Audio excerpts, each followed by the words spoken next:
Happy Monday, grade 2. I don't get to say that very many more times because the year is almost officially over. Yeah, well, I hope you've been taking care, enjoying some time outside, doing all the things. And because the year is getting close to the end, this package that you have for this week, we have a baby joining us. The package that you have this week has this in it. It says My Summer Plans on the very front, but then inside it has things about this year. So it's a really cool addition for your memory book. When you get it, you can put this in there yourself because I'll have it ready for you. I'm working on your memory books right now. I'll have them ready for you for the end of the year, and then you can add this in.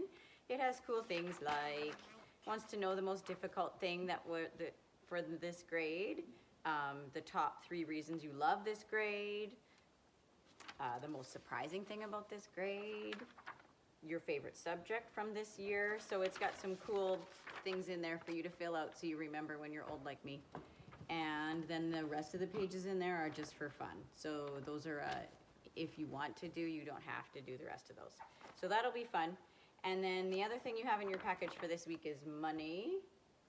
So the very front page shows you the different coins of Canadian money, and it tells you their value. So the first thing we usually learn in school about money is the name of the coins and how much they're worth. So the value of a coin is how much money is it actually. So even though it's a really hard thing to learn, really, is that it's one piece of money, but it's worth 5 cents, or it's worth 10 cents, or it's worth, so that's really what we focus on when we're in school.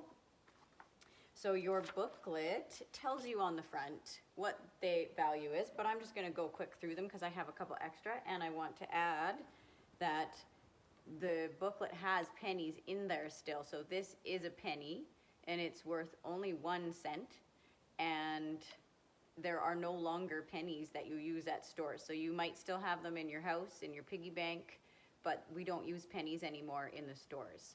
So that's kind of an interesting fact, but you can still learn about them for now. And then the next coin you have on there is this coin. It is called a nickel, and it is worth 5 cents. So if you had 5 pennies, it would be the same as having 1 nickel. Okay, and then the next coin on there is a dime. It's littler. The actual coin is smaller, but it's worth 10 cents. Okay. Do you know what this one is called, Evan? Do you know what that is? $1. Oh, good try. It's not $1. It's a quarter. A quarter is worth 25 cents. Do you remember how many of these you need to make $1? 4. You need 4 quarters to make $1, which is this. And in your book, it calls it $1, but you guys know what we call that. What do we call $1? Has that loon on the front. Yes, it is. We call it a loonie. So a loonie is $1. And in this book, if you want to write loonie, you go right ahead. And then the last coin is worth $2. It's called a toonie. And in your book, it says $2, but you can call it a toonie, and you can write toonie, because that's really what we call it. Okay, and then these are not in your book, but these are bills. So this is $5. This is a $5 bill. This is a $10 bill.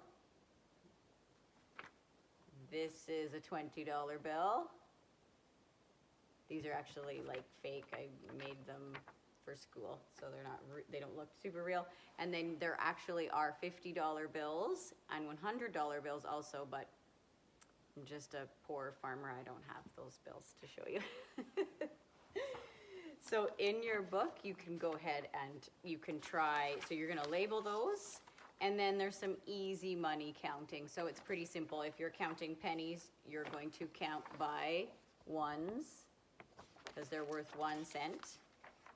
Then on this next page, if you're counting nickels, you're going to count by fives because each one is worth 5 cents. And when you count dimes, they're worth 10 cents each. So what do you think you will count by if you're counting dimes? Yes, you will count by tens to count dimes. And then at the back, there are a couple pages of mixed coins that you can count.